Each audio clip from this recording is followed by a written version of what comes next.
I am Dr. James Richardson, a cultural anthropologist, social critic, and troublemaker for good. Dr. James Richardson, thank you so much for making time for our little program. And thanks for having me. Excited.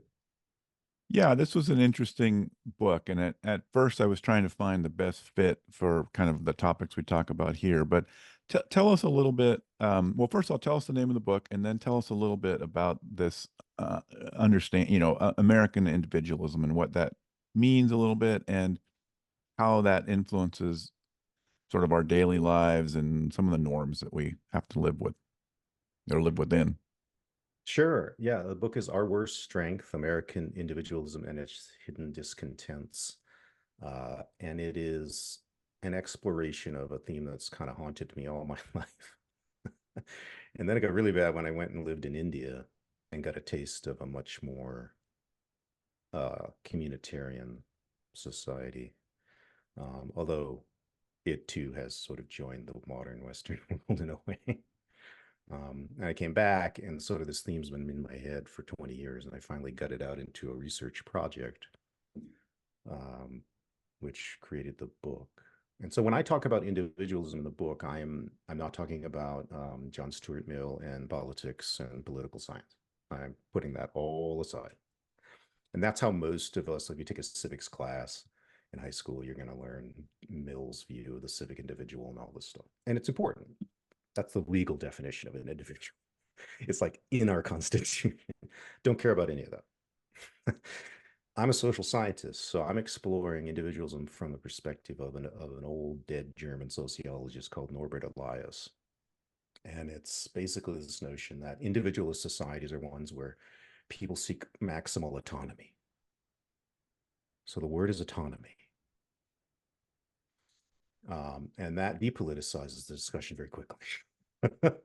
I found, because when I say autonomy to a bunch of Americans, there's some variant of, yeah, you know, and that started with the baby boomers. And I'm sorry if you are one, but you guys kicked us off because um, the baby boomers were the first generation to have what we call a modern youth culture, right? That was mass market, totally monetized by corporations, small, big, and large.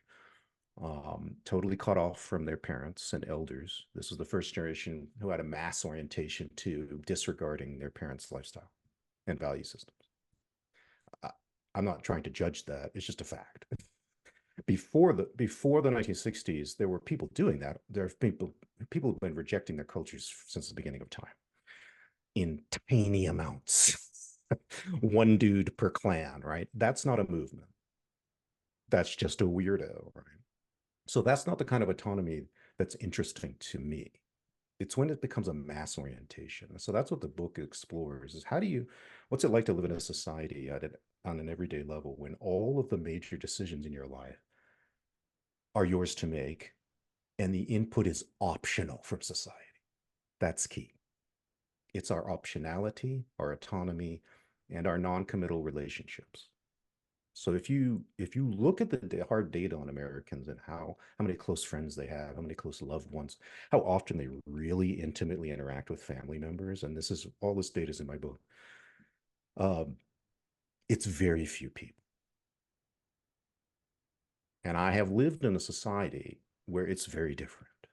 And I can tell you, as a cultural anthropologist, that I've read about hundreds of societies, pre-modern, tribal, literate, pre-literate, and that's what people with my degree do. I have an unusual sampling of world cultures in my brain. I can tell you the way we live is bizarre. It's bizarre statistically, it's bizarre historically. And, you know, the book it spends a little time on causality, like how did we get here? But I really just want to take people through the major domains of life. And I do it in order of their importance to to your average urban American. And the number one thing in our lives is what's going on right here, work. And like you're retired, but you're still working. so, so that's revealing. So you got to do something as an American, right? I have lived in societies where the elder doesn't need to do except show up at functions and pat people on the head and give advice. A lot of old people, historically, that's all they ever did. Um, but we work, right? So we got to start there. And then I move on to um, the second most important thing, which is recreation, having fun. And that's really an American and uniquely American innovation because our fun has really heavily become antisocial. Uh, it's increasingly become media consumption on screens just in the last quarter century. Um, and I narrate the history of how screens took over America. And it's actually really recent, and people don't understand that. It wasn't even part of your childhood, and I don't even know you because you didn't have enough TV channels to waste your time all day with. It wasn't that freaking interesting when you were a kid. I know that because I didn't. It wasn't even interesting in the 80s, right? But now, why leave your bedroom, right? So that could be your fun world, right? So, and then I move on to eating, which is another zone where we've become really individualistic. We now decide that we don't want to participate in dinner. We want to tell people what we want for dinner. We turn the family dinner into a restaurant. I don't want that. I like this. We have diets.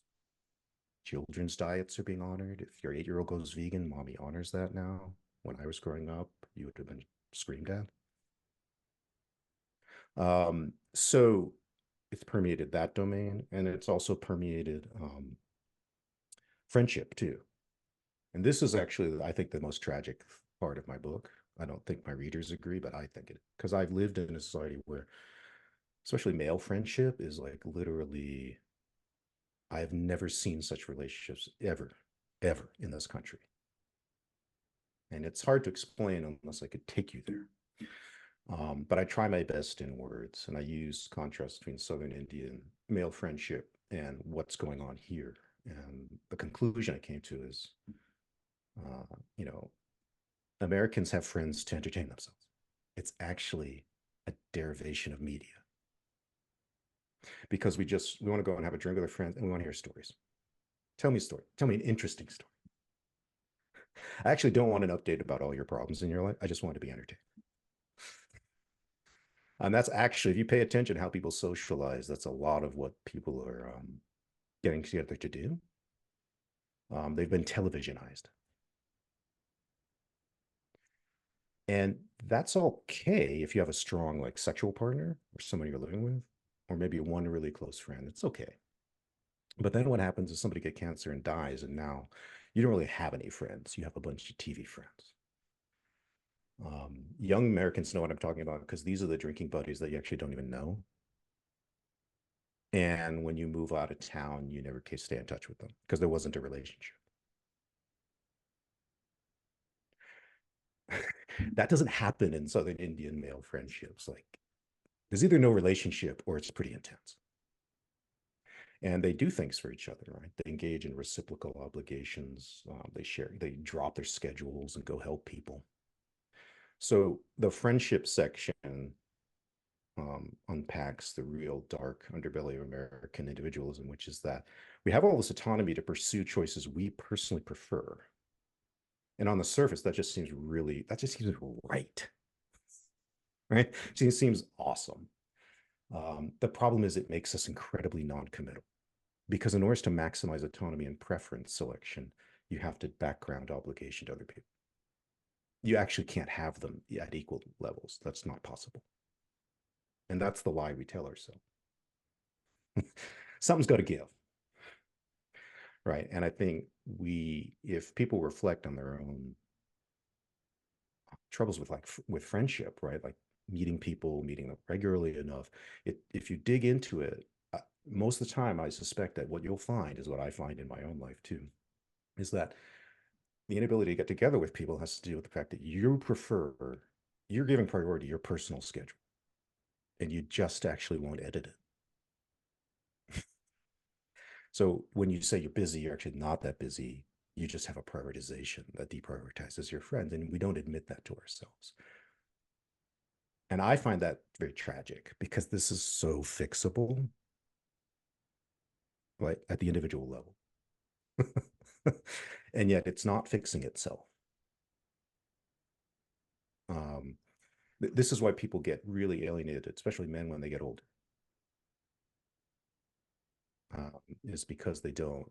We are in a culture where you don't have to we don't actually do work in friendships, so they don't get maintained. Right. Whereas if you go to a place like urban India, people are doing things as adults, not just as college kids. And when you do things, when you sacrifice time and you give like manual labor sometimes constantly, that creates obligation and real emotional connection. That's a relationship you can lean on. So, and the final section is on family, and family, I think, is the least surprising section in this book for readers, because I think most of us, if you're not an immigrant, most of us, or the child of an immigrant, then that 75% of the rest of America gets it intuitively that, no, oh, sure, yeah, family's at the bottom of the priority list on an everyday basis, right? Most people don't even live in a family. They live in a 1 or 2 person home, but there's no family in the building. That's sociologically the fact. I happen to be in a family house. We're only less than a third of households. So when I wander on the internet, I'm already a minority. Even though I'm white, because my daily reality has nothing to do with yours or other people. So, and this also was not true until recent. Do you mean by multi-generational family is kind of what you're talking about? No, well, that used to be more common, but I'm talking about the fact that uh, most people died soon after the kids left the home, before World War II. So we now have people, your age and older, who are in 30, 40-year empty nest situation. That is bizarro. And the fact they just live by themselves is even weirder. Right. And so that is something that, again, but we tend to say that's great, right? Because now I've got rid of the kids and I have more autonomy. Like, people are actively celebrating it, the nest empty. um, I talk about in my books, like, oh, we can go back to becoming a romantic couple. And that's usually when there's a huge spike in divorce because they realize they don't love each other. Sorry, I'm being really candid. This is what social science does. um, so if you can make it through the nest emptying intact, you probably had a good relationship. And then you're going to focus on your relationship again, right? Not your family. So like a Right. romantic couple is not a family. That's two lovers or best friends. Well, I think So another big thing about yeah, that transition to the empty nester thing is it does, it's an abrupt thing, right? I mean, people think that yeah, somehow, but it sort of literally happens in hours. Right? You go from, that you were almost, particularly like the way we are these days, you were so dedicated, with your kids, you were constantly taking them this place or that place, or worrying about what they had to do right. here and there, and then that just sort of stops, and that doesn't stop like over time. That just 1 hour, you realize that stopped. And so it's an abrupt thing too for you to reconnect with, oh yeah, like what are we like as a couple, or what are we like without being in parent mode and all that kind of stuff. So it's like a reinvention of yourself too. Yeah, well, the reinvention theme, that's a huge, I mean, there's about 10 million podcasts just on that, right? Because people have this long post-family period in their lives. They're healthy. And it's like, oh, I could actually become a totally different person now. So that's a great feature of modern autonomy, right? Again, I'm not immediately like poo-pooing any of this. I'm just saying that this is what we prioritize, is autonomy. And we're always fighting to have it.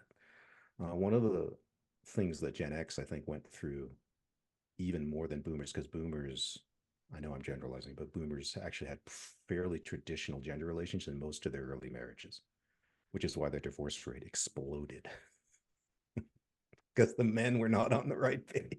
Sorry. And they didn't adapt. But Gen X, what they found, because the men were a little more, significantly more involved in the child care, not perfectly, but more.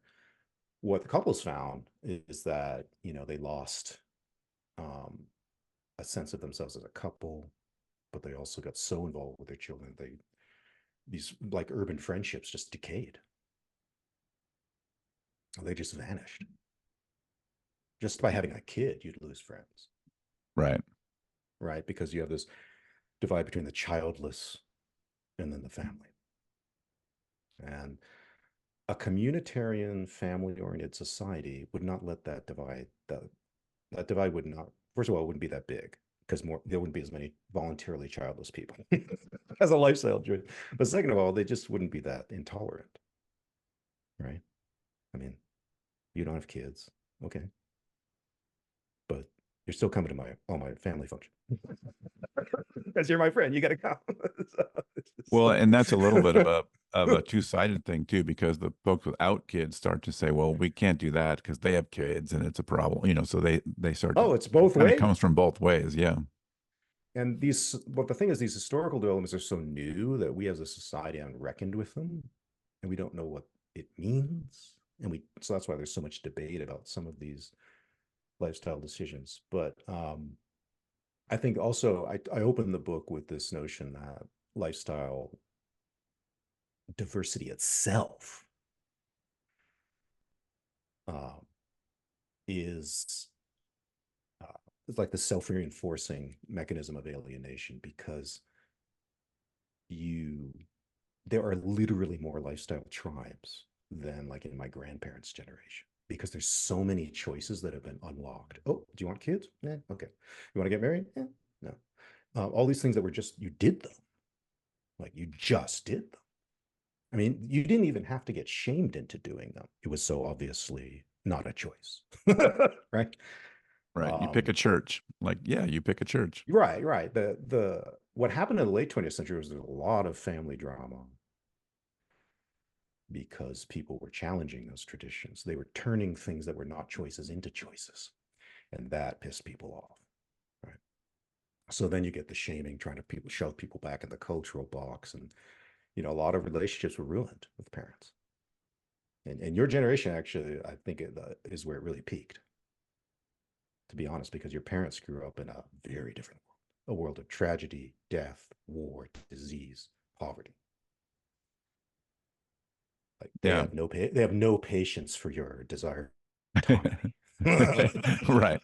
Right. So Right. it's not a surprise to me that these people could not get along in the 50s and 60s. Um, I get it. I get it. But the book ends by trying to make sense of where do we go from here, given that, you know, we're not in me, I'm the perfect example. We're not going to become the Amish. We're not going to do that. We're going to continue to be on this progressive individualist track, but can we actually do this better? Can we do this thing better, essentially? Hmm. So that there are fewer people who become alcoholics and don't get help. Because I talk a lot in the book about the fact that our society, by privileging autonomy, it has to, by definition, spit people out. Well, I wasn't going to go Out the here. sides. Right. I didn't plan on going here, but when you were explaining all that, I got thinking about kind of a different perspective than when I was reading the book. But I got thinking of this whole sort of, com what is it, this meme or this theme of sort of purpose, and we all have to find our Mhm. purpose. And I got kind of this connecting to that, and maybe you can comment on that. Like Nice. how Yeah, does I that think like that kind of creates this like this pressure, like I have to have this purpose kind of thing. I I I I have not, I haven't done a lot of actual interviewing about that. And I probably should have for this book, but I've always looked at that topic and looked at comments. I'm not one of those people who says that, by the way. Even though I'm like super driven. But I feel like the people who are saying that in public are really desperately crying for relationships and community. I don't think they want a purpose because I keep seeing the people that do it, that cry for it. I don't mean to be condescending, but they don't seem very like abnormally weird, overachieving type A people. Right. That's me. I am the weirdo. I am monomaniacal. When I fix it, I mean, none of this is normal behavior. But see, society likes people like me. They hold me up, even though my behavior is not normal. It's actually really antisocial. It's incredibly antisocial. Like to do what I did to write this book and avoid my family for 9 months. I mean, that's antisocial behavior to a traditional society. It's offensive. So the people that are saying I want purpose, I find that when they dig around, they just want relationships. They want to feel protected, cared for. That's actually what they want. And they want a community with a purpose, is what they really want. That's my best guess from the outside. But it's being turned because everything is narrated as an individual problem in our culture. The solution site is always the individual. You can see this in our social policy too. The social policy is always some kind of individual form and payment. It's just like it's never like what like a Amazon tribe would do. They would get the elders together and kick some ass. It's just like shit would happen. But it's really hard to do that here because then we have a street riot, because our autonomy is being violated. It's really hard to sustain community in our society because it's almost like we have to beg forgiveness for asking that you be part of the community. Maybe sacrifice a little so that, we can have X. I was on another show recently, like, why is it so hard to go to the major corporate landlords in every city, one by one, with the city council, take them out to dinner, like kind of Al Capone style, like, do the old boys sort of networking and basically say, guys, you need to make that much money? Really? Really? We've got people living on the streets because they can't do first and last month of rent. We need your help, right? Because it's actually a limit in every city. It's a very finite group of people causing the problem of rent. That's what people don't realize. It's very few people. You can actually fit them into a small conference room. Well, and when you But start see, talking like that, though, you're going to get that pushback of, there's that whole theme of like America's rugged individualism and all that stuff, but also that, well, that sounds super Marxist or, that's communist or what's crazy. something, That's right? what's crazy where we've come is like it's Marxist, it's like socialist to get the power brokers in a room and ask them to compromise. What? We actually used to do this as a country. I think that's what people forget. This used to happen. Well, So cite a good example so that kind of remind us that this well, used that's to what happened happen. in the New Deal, right? In Congress, it happened. I mean, could you imagine if we didn't have Social Security and Medicare? We'd never get past today. We're we're more divided. It's harder for us to have these compromise-based conversations of where we agree on the general social stakes of the decision. And I know as a social scientist, that's actually pretty easy to do in a room of 20, 30 people, much easier than like a giant statewide referendum. But we don't even dare to do that anymore. Everyone's in these pitched battles, right? Because, you know, it's easier to, well, for one thing, we, um, if you have money and capital and assets, you don't really, you don't actually need to cave into community. And that itself is a modern reality. If you were to go back way before the Enlightenment and look at landowners and landlords, they had a lot of power. They were ruthless. They treated people like garbage, but you could actually play them, right? If you were like a lower level power broker, because they had to have relationships with you, right? The king could only go so far before the peasant revolt happened because they controlled his food supply. Right. Right now, the Elon Musk who's like out of control, quote unquote, to use a controversial example, he just orders everything with digital money. I mean, he doesn't need anybody. I mean, until you come with a gun, you can do anything you want. That's the Ayn Rand sort of fantasy that's come true, but that's modern. That the wealthy don't need anyone because they have cash. It's really modern. And it's very much out of control. And the weird thing is that it's not a lot of people, right? So you would think we could get them in a room, but it's actually harder to have those conversations. I think is the theme of your show, right? Is it's much easier to sit in our trenches of outrage and just fire little digital missiles at each other.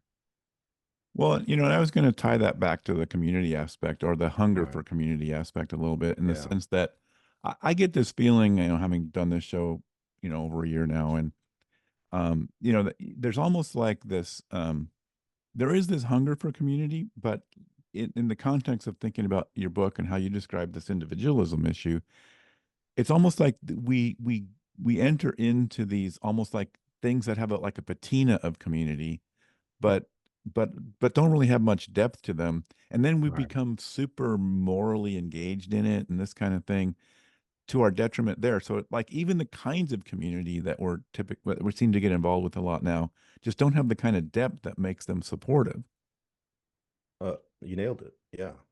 Should probably be on the back cover of my book. So that is the problem, is that when Americans say community, they they actually have no idea what they're talking about on average. And again, unless you've actually lived in other places in the world, you're not really going to have a good reference point to even write a definition. But I talked about it really when I was previewing the book content. This idea of reciprocal obligations of time. That is the most ancient definition of a real community. You are contributing to the clan. Right? In a survival situation like in the Amazon jungle, surviving was your work time. That was your day. That was your work. That was your daylight activity. Um, you want a pot? Make it. You want a basket? Weave it. You want some food? Go gather it. It's a lot of work. Takes a lot of time. You have to divide the chores, right? Everybody's doing something for the group, and you're also getting the feedback, right? You're getting the feedback multiple times a day that you just did something for the group. Like you can see the impact. You went and gathered a basket of berries, you brought it back, people are happy. It's just like, where do we get that experience in our lives? Well, and it seems like, Especially if you're living in a 1 or 2 person household. That's what I think about it. You don't get it at all. well, and everything's sort of an inconvenience or like this idea of sacrifice is Right. is like, well, that's not fair to make me sacrifice kind of thing. And and like one of my one of my huge pet peeves in life are these people that say, "Oh, that's great that you had time to do this thing.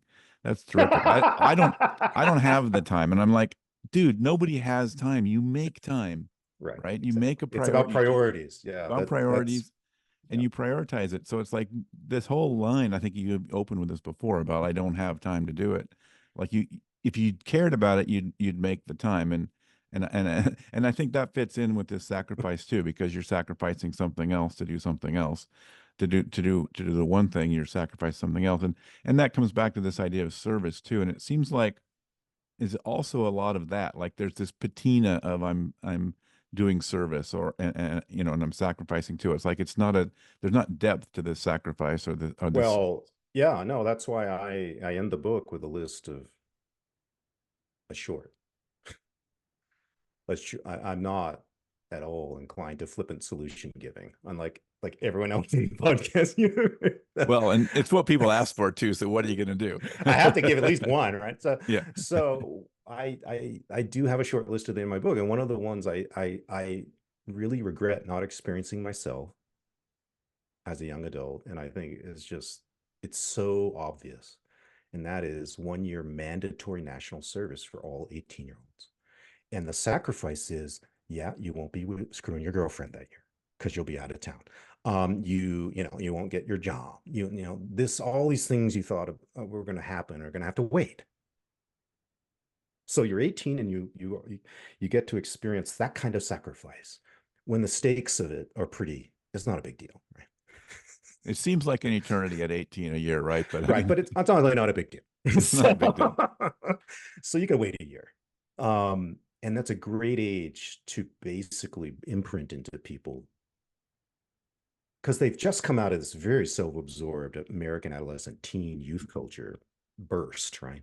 So it's a great time to say, oh, we love you kids, but this is how you need to orient your life as an adult, right? National service. And I'm not talking about the military. If you want to do that, I would say great, but I don't think we want to force people into, learning how to shoot M1 rifles. Um, there's so many nonviolent, non-military things that we could organize. Yeah. But I think you should leave your town, leave your community, meet other Americans. I think it should be cross-class. The most important thing is to meet people who are not, you know, In your as well bubble. off as you. Yeah. And that, uh, for me, I had to go to India to get that, but I got it, and it should be a national unifying thing, because I think people would really, it would help people get over themselves at the right age. Um, and I think get you out of your bubble. Um, again, Congress would never pass this, right? Because you need a country the size of Israel to force 18-year-olds to do. Yeah, I mean, we're with the divide that we have, it's like anything that needs a large margin is just almost impossible anymore. Yeah, so it's sad that that probably will never happen, and yet it's just, um, I know it would have a transformative effect on an entire generation of people. I'm Well, confident that it would. we've been a little bit Debbie Downer today. So let's finish with what does give you hope about maybe our ability to get over this and deal with some of these challenges. So I think we have developed a couple adaptive streams of behavior, and this has to do with helping the people who don't make it within our way of life, because it actually asks a lot of people. It asks a pretty high standard of self-discipline, self-awareness, and from the average person, which as a social scientist, I think unreasonable of the species of animal. I just don't. I mean, I just don't think you can assume 99% of Homo sapiens are going to rise to the standard. And I think we've been fumbling with it and fiddling with it. And one of the things that came out of my research, which I thought was pretty hopeful, is that almost 40% of Gen X and boomers have been to therapy. They don't talk about it. They've been. That blew me away in my national survey. I thought the numbers were really low for boomers because they're really good at denying it. Right. But they kicked it off. And this is not for mental illness. This is for generalized life confusion. My wife left me. I don't understand. I'm 50. Right. I mean, these are important reasons to get therapy. So we've kind of realized that we have a society that breaks people. It breaks almost all of us at least once in some kind of major life stage or life stage transition. And so we've realized we need third-party help because we don't have this community and these relationships of healing, that we have to go to professional healers. So therapists are like our shamans for an autonomous society. And I've been to therapy. It helped me immensely. I think this is actually a really great solution to living the way that we do, and we should basically spread it everywhere, like the post office. It should cost nothing. And Right. I mean, it should become highly regulated. there's enough social barriers to doing it. Then when you start saying I'm also going to have to like go into Hey, debt to do it, yeah. yeah, no, it's disgusting actually, because we've now had two generations who've realized, wow, when they get the right therapist, this is really a healing process. But it's a perfect healing ritual for an individualist society because it maintains your privacy, right? Which is so important to us. And that's one of the things I talk about in the book is our code of radical personal privacy keeps us from making use of community where it's most critical, and that's in healing and in grieving. Yeah, Are there some good examples out there of communities to participate in? I think that I think I should have a better coherent answer Well, than I I'm do. edited. We can always take it out or leave it out. So I feel that there are experiments underway that are not, they are not cults with, and there's a lot of cultish community in the 60s and 70s because I think that was the first group who realized how alienated we were and they kind of basically overdid it. The solution became crazy, literally in some cases, led by crazy people. Um, and I think that what you're seeing with cooperative housing that's appearing in some cities, this is a bigger deal in Europe. It's more developed and evolved there, where you have like multi-generations living in, you know, condo HOA communities where there's actually communal kitchens, where they've architected it so that you're going to interact. I mean, you can find that, but it's pretty rare um, in America. And so um, I don't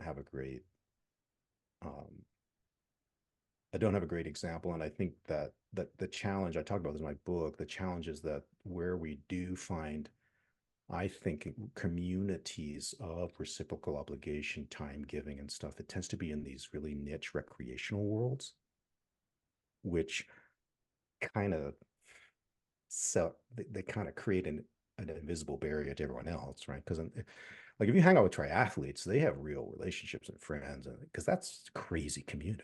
Like if you're willing to even do that and train for it, you're gonna have a lot of friends compared to before. But see, it's just not. It's about the most elitist you could Right. present to people, because most of us are just never going to do that, or we can't sustain it. Like the problem with recreational communities, and I've been part of those, is that they never last. Your participation doesn't last very long. So I do think we need to reimagine residential community. I just don't. I just haven't thought deeply enough about it. I'm sure there's possibilities. I mean, as I get closer to retirement, I talk with my wife about, I just don't want to wind up in one of these alienated old people's neighborhoods. I just don't. I don't want to do that. I want to have younger people around, and I don't. And I literally am at a loss as to how to make that happen with our residents, with how real estate works and everything else. It's just like, how would you?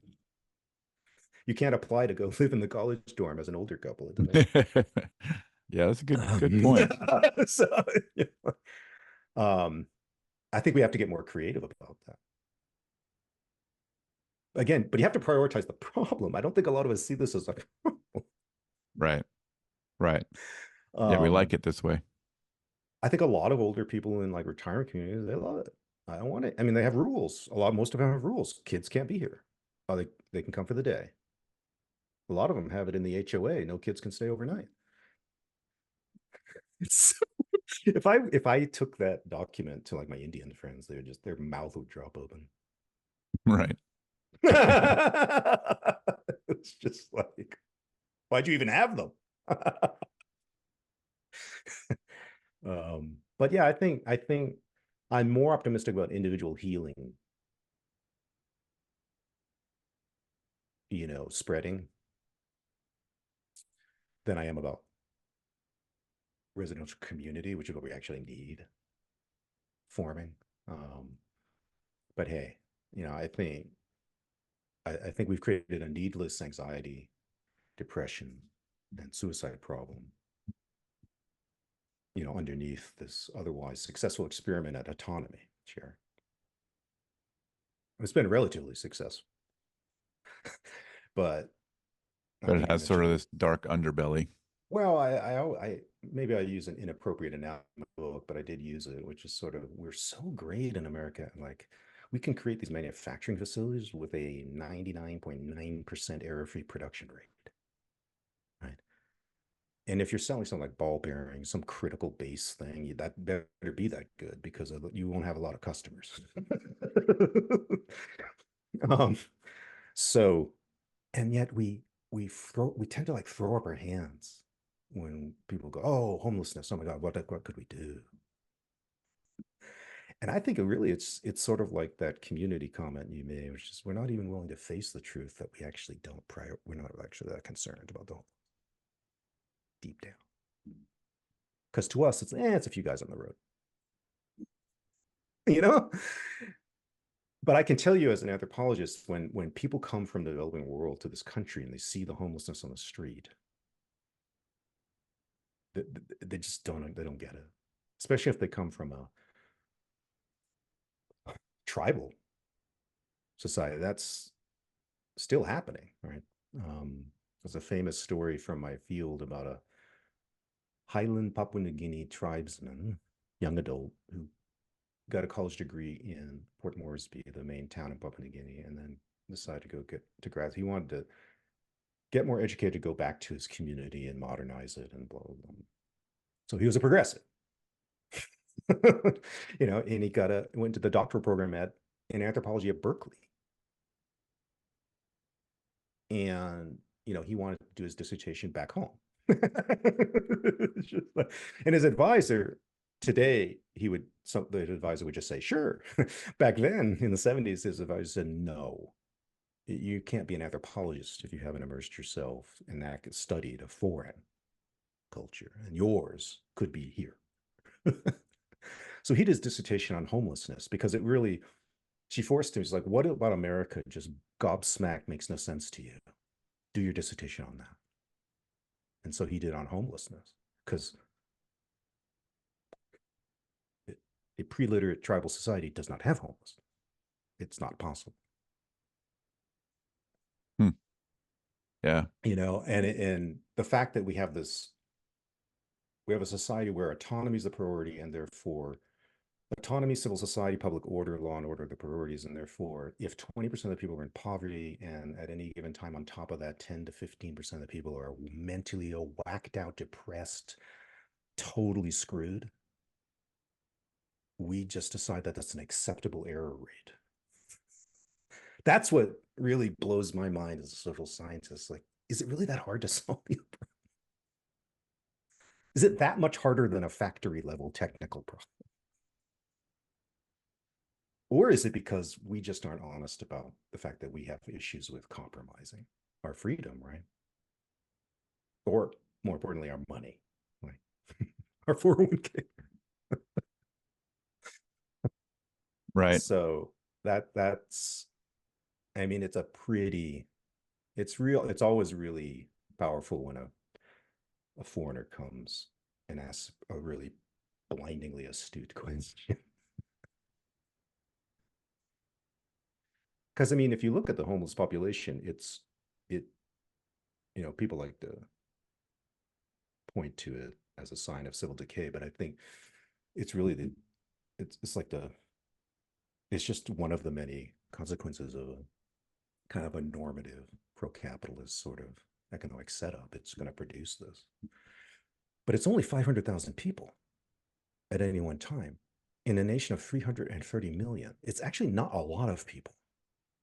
And that makes it even more inexplicable. It's not like we have 20 million homeless people. That I think we could then agree on is on like something pretty crazy has to happen. This doesn't seem solvable. This is totally a solvable problem. But like I said before, if you can't get the corporate landlords into that conference room because they don't have to show up, how good? Autonomy, businessman's autonomy. I don't have to play your game. And that I just don't, I think it's needless. So we're better, as as a famous president once said, we're better than this. So Yeah. I mean, I think it's a challenge to figure out that system to bring them to the table, though. yeah, you almost have to have an amazingly has to be one heck of a carrot platter. Mm-hmm. Of tax deductions and whatever, zoning changes or whatever. Yeah. there are cities that have rent control. You know, Boston has rent control for a long time, but very few. Yeah, I think Berkeley still has it. Once you get it in, it just becomes part of the landlord's reality. Like they did, it's just like the fishbowl again. And it's normal. But trying to create it when you do, not in Okay. a yeah. Well, so I guess is there any besides checking out your book and going and finding it wherever they get their books, what's any other call to actions you'd give to the listeners? Um, stop deprioritizing your friends. Go ask them about their life and actually listen. Right.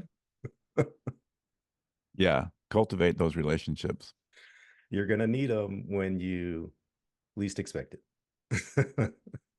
Yeah. Well, that's great. Well, thank you very much for coming on our show, Dr. Richardson. And thanks for having me. Enjoyed speaking with you.